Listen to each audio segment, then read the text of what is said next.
So, real quick, on the previous video, we just saw the order of person, action, place, time, right? So, I want to show you one exercise that you can go ahead and do on your own when you're at home, and that's going to help you internalize structures. And I'm going to use this particular structure to make it easier for you. So, as I mentioned, in this idea, we have person, action, place, time. John works in the office every morning. Okay? We're going to go ahead and divide it into columns. And you're going to put, person, action, place, time.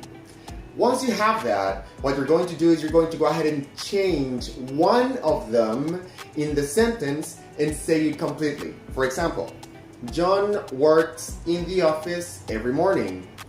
Tina works in the office every morning. Tina eats in the office every morning. Tina eats in the office on Mondays.